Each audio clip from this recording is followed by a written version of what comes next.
Perfeito, perfeito. Quer falar uma coisa, Sepúlveda? Não, eu acrescentaria, assim, algo que nós não podemos esquecer, que é o seguinte: esse indivíduo, né, Maduro, é um chefe criminoso que reprime a oposição dentro do país, que prostitui todo o sistema político do país com a repressão, inclusive uma repressão feita pelos sistemas cubanos, policiais cubanos, e que é acusado internacionalmente de mais de 1.000 assassinatos de opositores. Naquilo que ontem, na Globo News, um jornalista chamou de ditador moderno. Um ditador moderno. E que, portanto, é pessoa que executa opositores diante da indiferença dos esquemas midiáticos que nós temos aqui no Brasil. Só para referir aqui, a Natuza Neri, creio eu, ontem dizia o seguinte: essa vinda do Maduro foi um erro. Veja bem, nunca é um crime. É um erro. O mensalão era um erro, o petrolão foi um erro.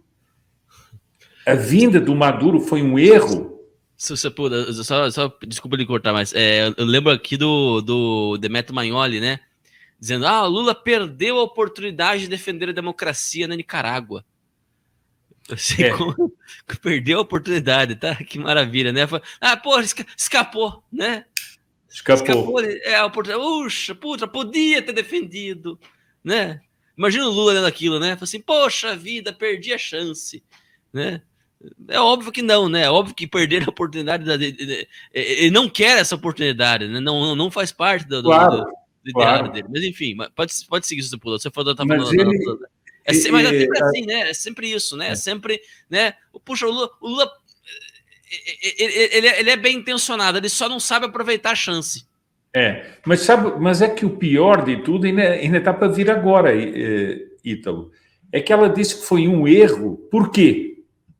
Porque favoreceu a extrema-direita. Não é porque o Maduro é um criminoso. Não é porque o Maduro é um ditador. É porque favoreceu a extrema-direita, seja lá isso que for. Não sei se percebeu, eu acho o seguinte, há tanta gente aí querendo fazer uma oposição, querendo fazer trabalhos no campo conservador, pois aí está um trabalho interessantíssimo. Façam um estudo dessa máquina midiática a serviço de um esquema totalitário, que é o que nós estamos vendo. É uma máquina midiática. Bom, mas eu queria aqui ressaltar o seguinte: essa máquina midiática diz o seguinte, como você estava referindo agora, o Lula está querendo mediar a democracia dentro da Venezuela. Ora, esse ditador, esse homem acusado de assassinatos e torturas pela própria ONU, pela insuspeita ONU, em relatório do Comitê dos Direitos Humanos, esse indivíduo, o Lula disse o seguinte: ele é vítima de um preconceito. O regime é vítima de um preconceito. Agora vejam o que ele disse mais. A Venezuela do Maduro precisa criar uma narrativa. Ou seja, não precisa acabar com os crimes, não precisa acabar com a repressão, não precisa acabar com a miséria.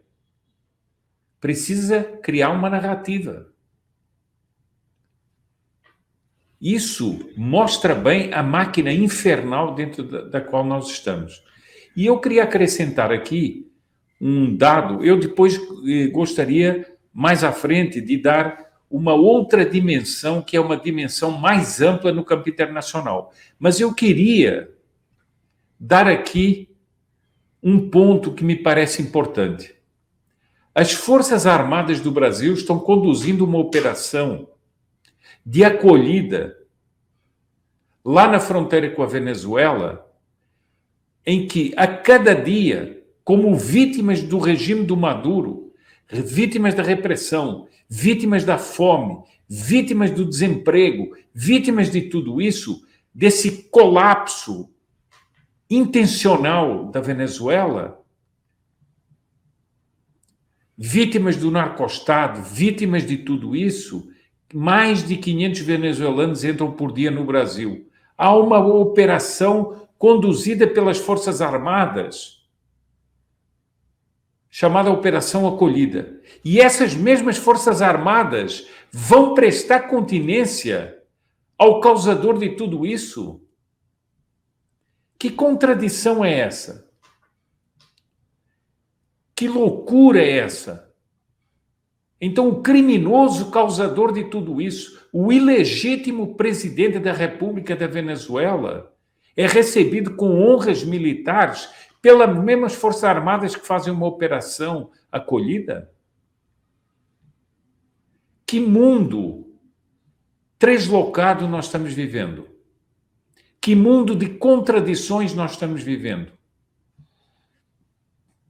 E quem garante que nesses refugiados não há agentes? E quem garante que nesses refugiados, entre esses refugiados, não há agentes cubanos também? São perguntas que nós precisamos fazer e que nós precisamos responder. Mas, segundo a Globo News, é apenas um erro. Faltou o timing. Ontem, um dos comentários da mídia é: faltou o timing. Isso é mais ou menos como você receber um bando de criminosos, mas dizer o seguinte: puxa, mas não era o timing agora. O timing era mais para frente. E, senhor Sepúlveda, eu queria acrescentar, Ítalo, você me permite, a questão que o senhor comentou da imprensa, porque nós tivemos uma cena pitoresca ontem, né? O Lula, quando ele está mentindo, ele tem um tique. Se vocês prestarem atenção, ele vai falar algo que ele sabe deliberadamente que é mentira, ele hesita por alguns segundos, né?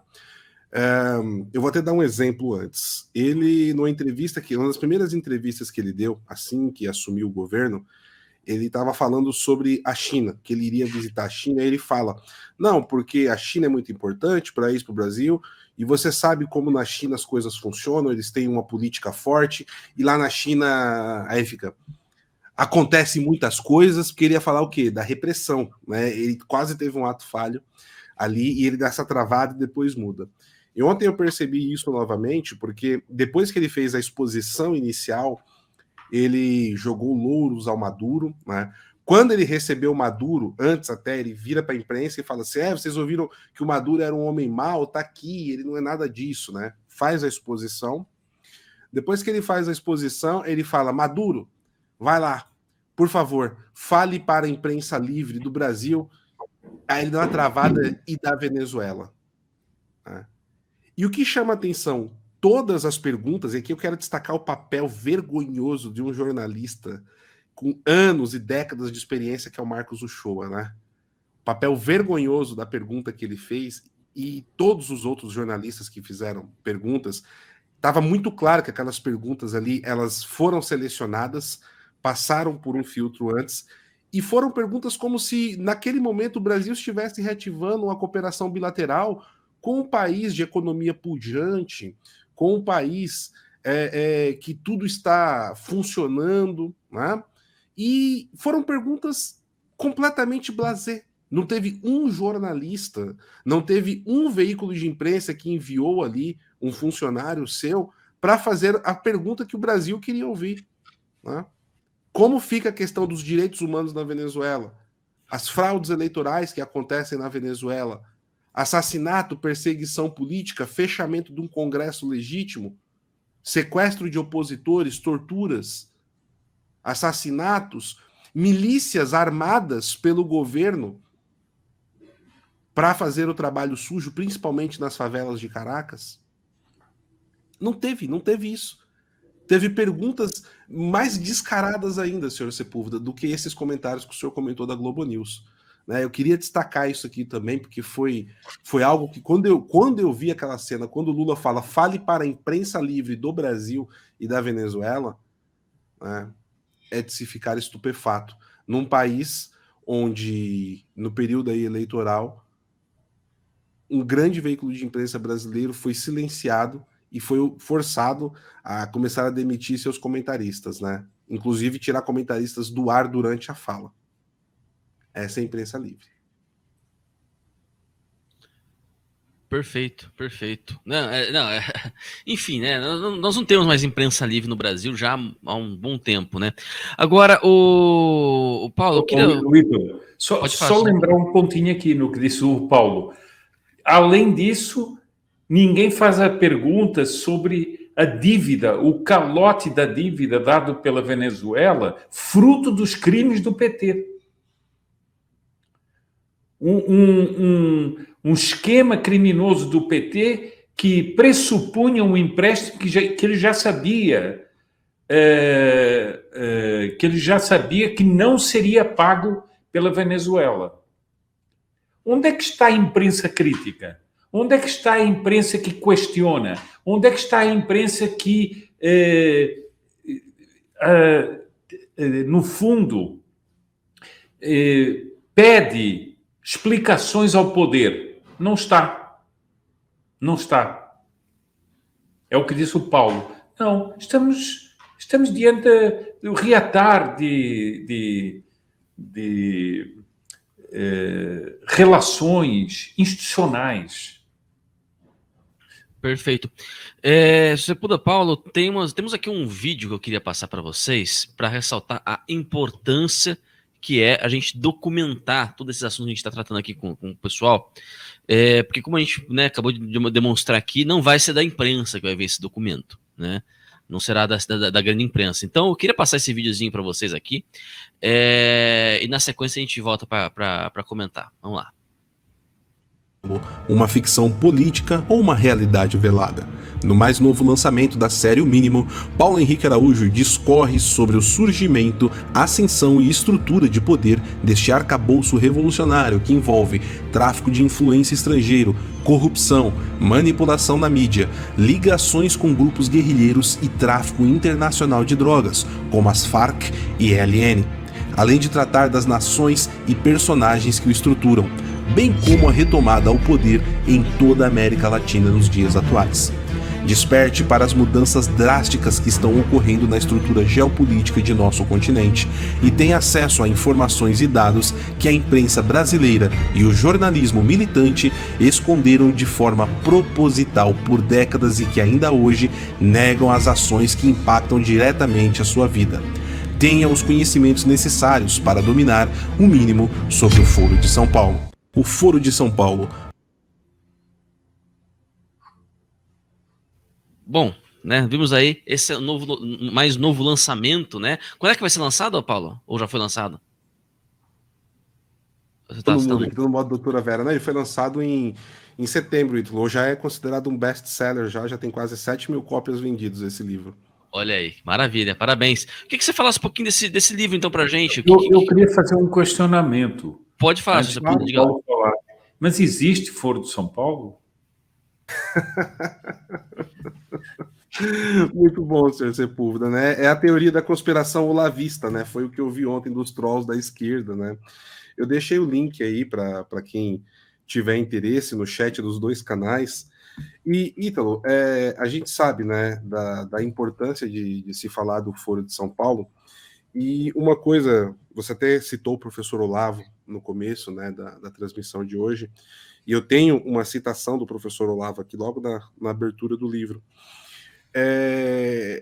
Uma coisa que o professor Olavo ele sempre falou no COF, né, você também, aluno, deve ter visto várias vezes o professor Olavo falando isso. É impossível todos os assuntos que são tratados, que eu trago nos meus artigos, fazer isso com aprofundamento. É necessário que vocês peguem alguns desses temas e se dediquem a isso. Se dediquem a estudar tudo que vocês possam, investir tudo para compreender isso, né? E isso foi feito aqui, né, nesse trabalho do Foro de São Paulo, que é um trabalho em andamento já há anos, né? O senhor Sepúlveda e eu, desde 2019, fazemos um trabalho semanal de acompanhar tudo o que acontece na América Latina, e isso foi a base para a escrita desse livro. E mais do que falar, o Foro de São Paulo é um grupo que se reúne com diversos partidos políticos e delimitam as ações que vão ser feitas e etc. Nesse livro aqui, né, do Foro de São Paulo, eu busquei trazer as ações de fato, documentando, igual você falou. O que aconteceu no Chile? Como que o Foro de São Paulo cresceu e tornou-se a organização? Quais são os precedentes históricos? Depois, o que aconteceu na Argentina? O que aconteceu no Brasil? O que aconteceu no Equador? O que aconteceu na Bolívia? E aqui você vai ter esses dados baseados em fatos que vêm acontecendo ao longo dos anos. E mais do que isso, Ítalo, no livro eu procurei mostrar que quando todo mundo achou que o Foro de São Paulo tinha ruído, ali em 2015 e 2016, ele ressurge das cinzas. E qual foi o ator principal nesse ressurgimento do Foro de São Paulo? E aqui eu vou dizer três palavrinhas, né, que vai indicar quem foi um dos grandes responsáveis desse sustentáculo. Vladimir Vladimirovich Putin. Só para a gente ter uma pequena ideia do arcabouço aí para onde a coisa vai. Então, nesse livro, é justamente o que você disse.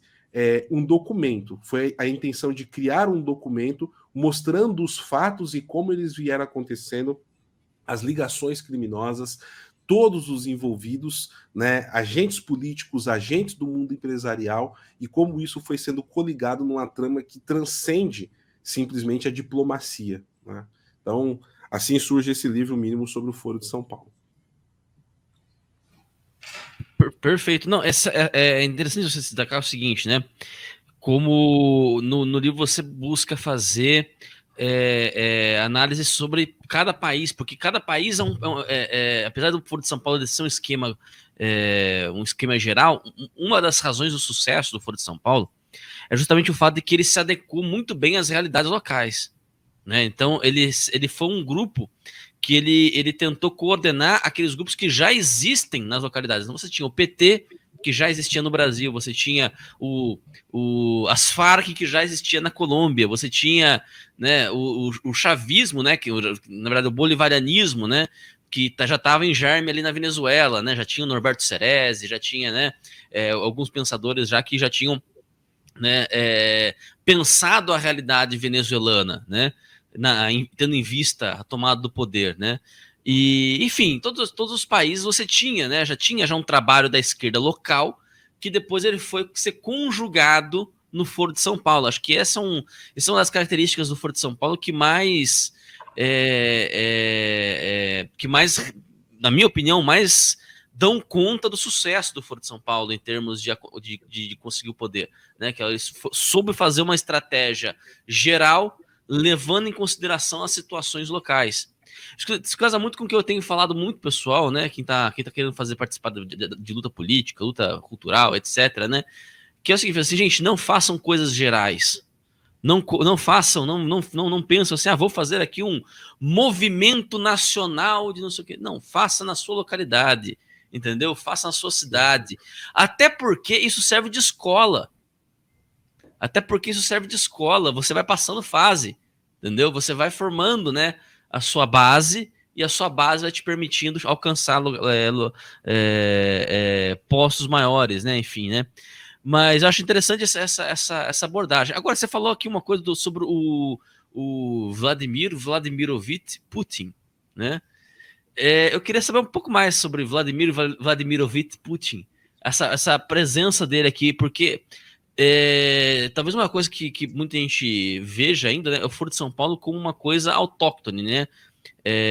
Uma coisa que é quase que um spin-off, um offshoot do movimento comunista, né? Não, ele tem articulação com a China, tem articulação com a Rússia também. Eu queria que você me falasse um pouquinho sobre essa relação do Foro de São Paulo com essas forças externas, né?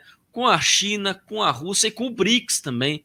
Porque o BRICS, muita gente não sabe para onde tá pitando esse BRICS aí, né? Mas esse BRICS aí, ele é russo-chinês, ele é globalista, ele é o quê? O que tá acontecendo com esse BRICS aí, né? Então eu queria te ouvir, o Paulo.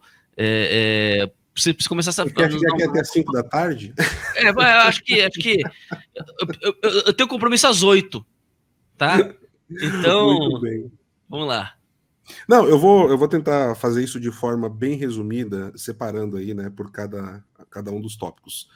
A questão da Rússia, você tem a origem disso desde a da União Soviética, né? O Foro de São Paulo ele começa a ser gestado ainda no final dos anos 70 pelo Fidel Castro, e o ponto inicial, a primeira semente que foi plantada para a criação do Foro de São Paulo foi a Revolução Sandinista, que levou o Daniel Ortega e os seus comparsas ao poder em 1979, em 1980, a festa de um ano, né, do aniversário da Revolução Sandinista, e ali você tem a primeira grande reunião, né, de todos esses expoentes. Inclusive, foi nesse momento que o Lula conhece o Fidel Castro, né? Muitas pessoas acreditam que o Lula conheceu o Fidel pelo Frei Beto na metade dos anos 80, mas não, né? Existem já documentos que eu rastreei isso. Tem uma palestra que eu dei no Centro Dom Bosco, tá no canal do Centro Dom Bosco, o Foro de São Paulo e a Esquerda Católica, procurem lá, tem todos os detalhes sobre esse aspecto. E a intenção era justamente fazer o quê? Trazer de volta um eixo de controle e sustentação financeira e ações políticas que Cuba estava perdendo com a glasnost e a perestroika, que o Gorbachev começou a implementar na metade dos anos 80. Então, o esquema de narco-estados, por exemplo, começa nos anos 80, ainda com o Fidel Castro coligado com os grandes traficantes da Colômbia, né? E a partir disso, você tem esse afastamento, a eclosão da União Soviética, só que depois da subida de Vladimir Putin ao poder, todos os laços foram mantidos. Por quê? Uma das maiores ilusões que se tem hoje em dia, as pessoas falam assim, não, porque a União Soviética acabou, o comunismo acabou quando terminou o Muro de Berlim. Eu faço uma pergunta aqui para a nossa audiência. O que aconteceria com a Alemanha se quando o Bigodinho caiu, quando o Bigodinho morreu lá no bunker, todo o aparato do Estado fosse mantido pela SS? O que aconteceria com a Alemanha? Pois foi exatamente isso que aconteceu na Rússia. Toda a estrutura do Estado foi mantida pela KGB, atual FSB. Tá? Então, todo o aparato de esquemas revolucionários, agentes espalhados pelo mundo, tudo isso permaneceu. E quando Putin sobe ao poder, né, ele que era um coronel da KGB, ele começa a reatar todas essas ações. Vou pular 20 anos aqui para frente, né, porque não dá para entrar em todos esses detalhes. Em 2019, no começo de 2019, o Nicolás Maduro esteve a ponto de cair. Tá? Foi quando o Guaidó foi declarado reconhecido presidente por diversos países, inclusive pela Assembleia Nacional. Ontem o Lula fez uma dissimulação enorme quanto a isso. Ele simplesmente colocou assim: como assim os outros países vêm aqui só porque não gosta do Maduro fala que o outro é presidente? Falso, mentiroso, caluniador, né? O que aconteceu foi que Nicolás Maduro, que inclusive falou ontem, né, durante a coletiva, né? Não, na Venezuela, quando perdemos, quem ganha a eleição ganhou. Falso. Ele perdeu 2 eleições. Ele perdeu em 2015, ele perdeu o controle do Congresso Nacional, e para manter o controle desse Congresso Nacional, ele criou um órgão chamado Assembleia Constituinte. E essa Assembleia Constituinte, controlada por ele, atualmente presidida pelo Diosdado Cabello, dentro da Venezuela, tem os poderes acima de todos os outros, inclusive do próprio executivo da Venezuela. Tá? Então foi por isso que a Venezuela começou a sofrer sanções internacionais, senhor presidente do Brasil. Porque eles simplesmente, praticamente fecharam o Congresso venezuelano, transformou ele em algo que era de papel, que não servia para nada, não tinha poder efetivo nenhum, começou a controlar o judiciário. A Suprema Corte venezuelana está toda refugiada fora da Venezuela, né? E isso começou a gestar diversas revoltas populares muito violentas, primeiros em 2017, depois em 2019. Em 2019, nesse momento, Maduro já estava com as malas prontas para deixar a Venezuela. Só que, enfim, eu vou conter as palavras aqui, mas assim, não, o que deveria ter acontecido não aconteceu para promulgar a queda do Maduro. Quando passou-se mais ou menos 30 dias de que isso não aconteceria, de que o caminho estava aberto e o povo venezuelano não teria apoio para a queda do regime, Vladimir Putin começa a enviar todo tipo de ajuda necessária para o Nicolás Maduro se manter no poder. Diversos aviões do Ministério da Defesa russo e de bandeira russa começam a pousar em Caracas. Diversas denúncias começam a surgir que material bélico começa a ser enviado. Agentes do Wagner Group, que agora está famoso, né, do Yevgeny Prigozhin, começa a serem alocados para fazer a segurança pessoal do Nicolás Maduro e também começa a fazer a segurança para o tráfico ilegal de ouro que o Maduro faz da Venezuela. Né? Inclusive, se vocês olharem aí o avião que o Maduro chegou da Conviasa, que é uma estatal aérea da Venezuela, é a que operava o aeroterror, ligando Teherã com voos fantasmas, tá? Muitas vezes passando pela Bolívia, ninguém sabe exatamente o que vai dentro desse avião, coisa que foi denunciado pelo excelente jornalista Leonardo Coutinho ainda em 2017. Tá? Então, Vladimir Putin, ele é o garantidor bélico das revoluções, tá? E do esquema revolucionário que nós temos aqui. Por exemplo, em 2022, em junho de 2022, Daniel Ortega, ele aprovou no Congresso Sandinista da Nicarágua uma autorização para o Vladimir Putin alocar até 80 mil soldados lá dentro do país. E está valendo. Se o Putin quiser, ele tem portas abertas para alocar 80 mil soldados. Isso é quase o efetivo que ele colocou na fronteira para invadir a Ucrânia no finalzinho de 2021. Só para a gente ter uma ideia do tamanho. Existem fábricas de Kalashnikov operando dentro da Venezuela.